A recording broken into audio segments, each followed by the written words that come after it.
looking at, whoop, this is, Jericho's tall. I am not. Thank you. Thank you so much, everyone, for coming. Oh my gosh, a lot of old friends. It's really amazing. Hi, and Chelsea. And anyway, I have to start my timer so I don't go over.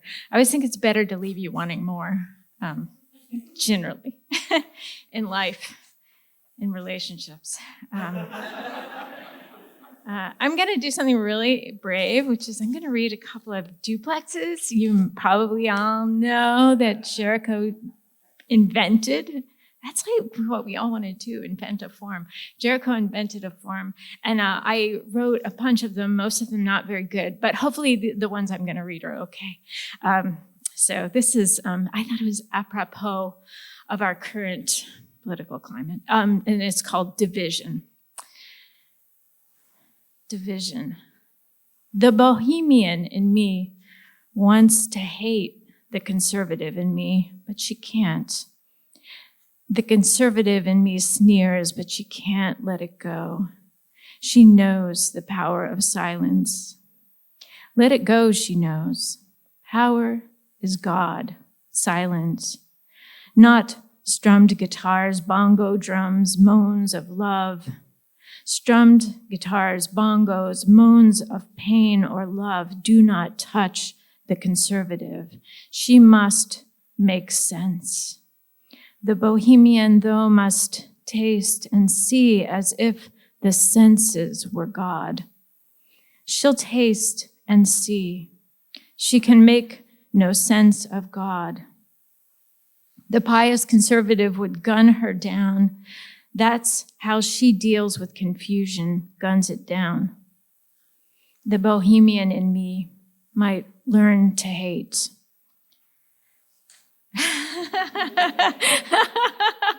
Okay, my work is done.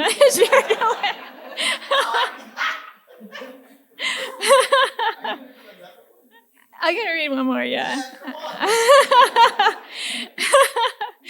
This is called The Thoughts of a Man. No poet man. I mean, poet men are awesome, but this, I'm thinking about stuffy, know-it-all man. Okay. Thoughts of a man. He must tell us because he has so many. Always better than ours and always right. In boardrooms and meetings, always right. After some woman's spoken, he clears his throat. Just after she speaks, he clears his throat, a kind of erasure, a setting of scene. He will erase her, setting the scene like a sharpened knife glinting on a napkin. His smirk, a sharp knife glinting on a napkin. He'd like to pat her hand. He won't, though. He'd like to strip her of her skirt.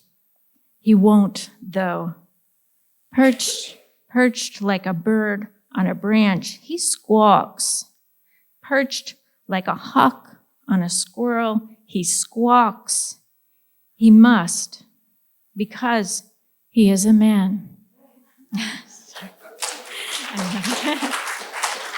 Thank you. Thank you. My mean little poems. Thanks to Jericho.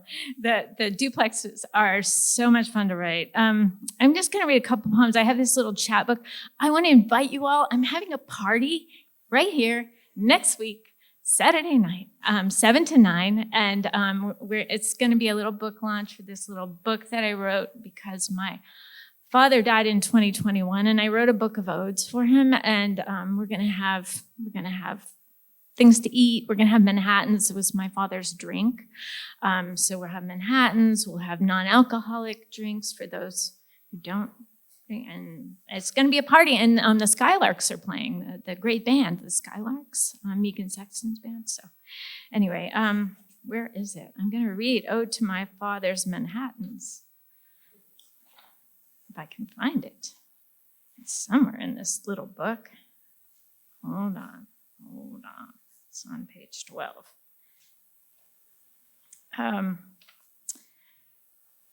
Clink of ice in a glass, crack of the cubes as he poured, bright red eye of a maraschino bobbing in the brown gold slosh of Jim Beam and sweet vermouth. I gotta put these glasses on, sorry. Surely he could swim in a lifetime of those drinks, gallons upon gallons, swirled, sipped, swilled, and swallowed sticky on the counter, the twinkle of his high. My father's Manhattans sometimes made him want to dance, to tell the latest joke. My shy father lit from within, becoming someone other than himself, sloppy jolly, sometimes standing, or that is how I remember it, him at the table standing, hands moving like an Italian from my mother's side of the family. My father and the glass empty, but for soft stones of melting ice. My father abuzz, chatty, full of stories. Then my father spent his chin on his chest. Dad. So my father was a complicated person, but was shy and a little reserved. And I wanted to write poems to commemorate him, and I happened on the form of the ode. I don't know if you all know Pablo Neruda, the wonderful poet Pablo Neruda, wrote these great ordinary odes. So anyway, I got the idea to write odes to my father's, like the sort of simple things that remind me of my father.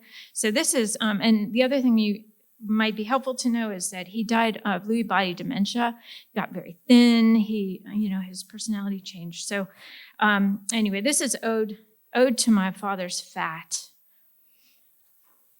Once with cheeks plump as ripe tomatoes, bourbon pinked, with not a hard edge anywhere, my father was ample, curvaceous, Rubenesque without the femme. My father, his half-moon melon of belly, fulsome, filled with fields of potatoes, coops of chickens, roast beef, ribeye, mint chip ice cream, and homemade cherry pie. He deigned to share, always cleaned his plate, stood on scales that wavered ever higher.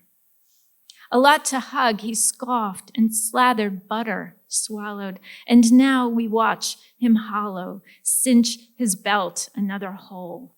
We buy him a size, then another size smaller, his clothes yards too long, seams unseemly, flap with so much air. He can barely lift his fork, his bowl's dumped half full. He offers all he has, and now we watch him fail to finish. Thank you. So I'll read one more of these. This is Ode to My Father's Wishes. I'm almost reading the whole chapter. It's a short chapter. Ode to My Father's Wishes. Mostly unknown to me, my father's wishes bent over ledgers, added up to numbers none of us cared about.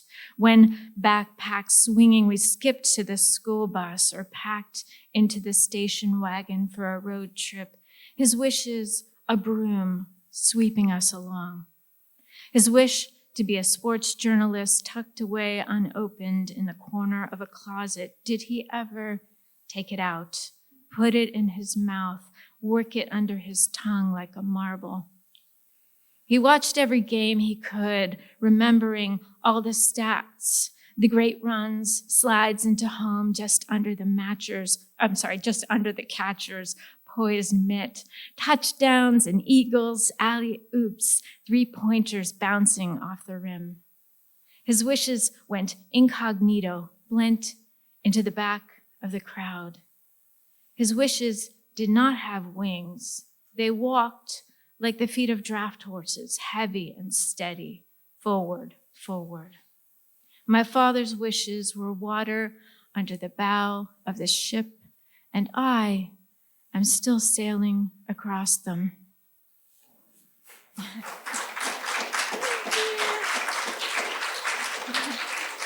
Thank you. I'll just finish with the last poem of the book, and it's it's not an ode. It's called The Day After Your Father Dies. The day after your father dies, you wake up, and still you have no father. Your husband brings you coffee as always. Your father is dead. You eat cereal, chew. Nothing and everything has shifted. He could be in his room still breathing laboriously. He could be at the Marriott, his chapped, bloody lips that would not open for water, for a spoon. Are they still somewhere? Have they taken his brain? How much fire, how much ash? You sip your coffee, a small grace. There is no when or where. You hope he somehow knows the cavern in your chest is his, one of the many things he chiseled for decades into the walls. Thank you so much.